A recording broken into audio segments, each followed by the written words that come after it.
welcome to the program. Good to be with you. Is this the beginning of a trade war, or is it not as significant as some people are saying?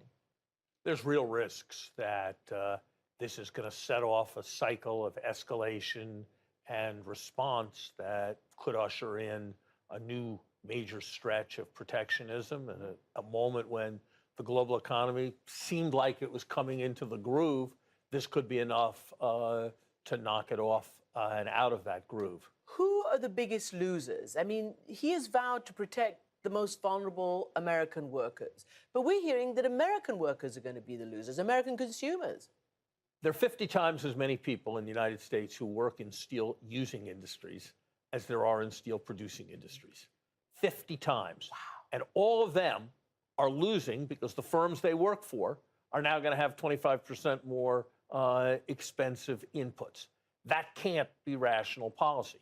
Americans buy products that are consumed with steel. We always talk about real incomes. That's how much you can buy with your wages. Mm-hmm. When you push prices up with a tariff like this, you make those real wages go down. And that is even before you take account of what's going to happen when the rest of the world responds. Mm-hmm. It is no accident that stocks lost $400 billion in the hour after this decision was announced. Mm-hmm. It is shooting our economy in the foot. Well, I want to ask you to respond directly to what President Trump has tweeted. This is over the weekend. When a country, the USA, is losing many billions of dollars on trade with virtually every country it does business with, trade wars are good and easy to win. Example, when we're down $100 billion with a certain country and they get cute, don't trade anymore. We win big, it's easy. Is that correct? Is a trade war easy to win? Any answer of that kind would get a failing grade in any introductory economics course in virtually any college in the United States. Why? Trade deficits are about how much you spend. If I run a trade deficit with my grocery store, I buy much more from my grocery store than I sell to my grocery store. That doesn't mean my grocery store is exploiting me. Something similar is true when the United States runs a trade deficit against another country. That's a confusion. It's a further confusion to suppose that these tariffs are going to improve the trade deficit.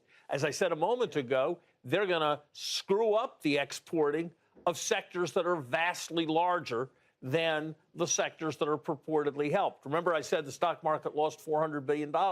The gains to the steel companies were probably less than 1% of that $400 billion cost in the stock market. So there is no rational construction on which this is a sensible policy. People can argue about enforcing intellectual property more. People can argue about other countries who are unfairly subsidizing products. But just say the words, national security tariff against Canada. That's all you need to know to understand that this is probably the most irrational economic policy that any president has introduced in the last half century. Well, I was going to come to that because it has been enacted, or the plan is, on national security grounds. Now, you've heard Republican leaders say this is really not a good idea. You have heard all his national security cabinet members say don't do it. That's the key point. That is the key point. You know, often we have arguments in our government about what we should do for national security, what we shouldn't do. I have never seen a policy that was opposed by the Secretary of Defense strongly, introduced, and then justified on national security grounds. This is indefensible. The damage that is going to be done to our Canadian allies, our European allies, our Brazilian allies, is going to do much more to hurt our national security. I mean, think about this, Christiane. The military uses 3% of our steel, and we produce 70% of our steel in the United States, and the rest comes heavily from countries like Canada. Right. So what is the national security problem that is imagined here? Well, you know, I was going to say that this is what we're trying to grapple with, because it's the very countries that are NATO allies and others who are going to get hurt the most. And Europe today, or over the weekend, has come out and said basically the following. The European Commission Chief Jean-Claude Juncker has responded to the EU tariffs, saying that they're going to have to respond. So now we will also impose import tariffs. This is basically a stupid process, the fact that we have to do this. But we have to do it.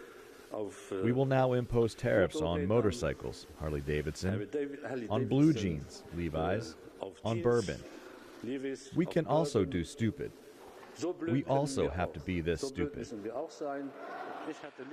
I mean, it's almost embarrassing. They're embarrassed. They don't. I mean, the rest of the world is used to disagreeing with the United States. It's used to finding the United States a bit of a bully. It's not used to the United States doing things that don't make any sense, even on the terms in which they're advocated. National security tariffs against Canada, raising prices for 6.5 million workers.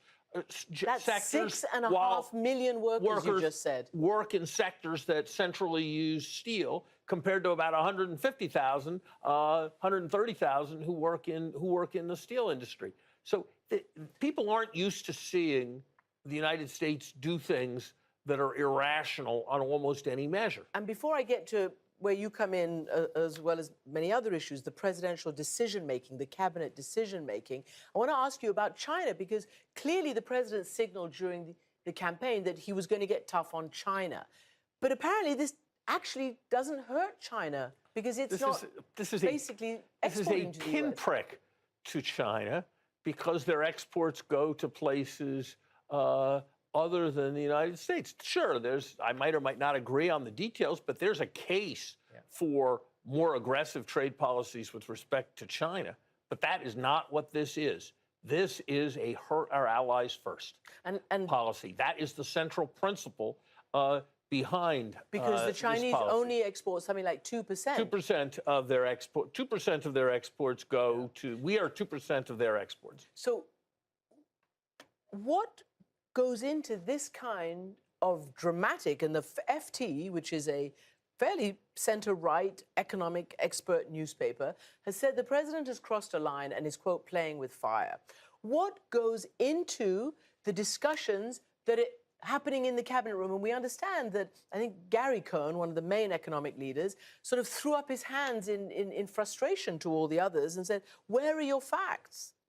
Look, I wasn't in the room, but from what I understand, this was driven by the president's rage over a whole set of things, frustrations from investigations, frustrations from bad press that he was getting, frustrations that he hadn't been able to assert himself.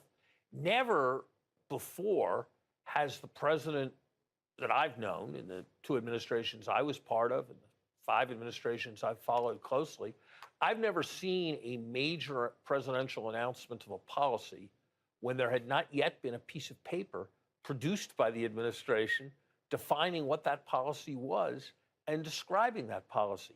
This was presidential policy on a consequential global national security issue made out of spasmodic anger. And when you make policies out of spasmodic anger once, people worry that you're going to make them again. Well, and that's part of the reason this is so troubling. And you may make them in areas that have to do with real war, not just trade war. Well, you know, it's sort of kind of what Paul Krugman, the opposite version of the Wall Street Journal, but his take today from his column, in themselves, these tariffs aren't that big a deal, but if they're a sign of what future policy is going to look like, they're really, really bad.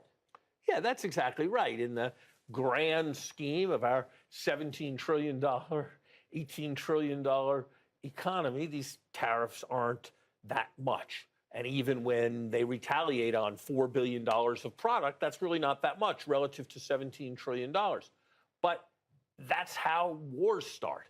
They start with small provocations on both sides, and then there's escalation, and it's very difficult to contain the escalation. It's also very difficult to contain the perception of wild irrationality. And if you can have that once, you can have it again. So I was very troubled to see what had happened. There are other policies that the administration has proposed that I strongly oppose, the tax cuts, for example. But those tax cuts, frankly, quite likely would have been legislated by a different Republican administration if there had been a different Republican administration in power. But I cannot imagine any administration other than this one that would have engaged in these tariff policies. These policies, I mean, economists like me are always against protectionist policy, but this is really crazy dumb. Protectionism, even if you accepted, which I don't, the idea that protectionism was a reasonable thing. I'm very discouraged. It is an extraordinary moment. Larry Summers, thank you so much, former Treasury Secretary. Thank you. Thanks for being here.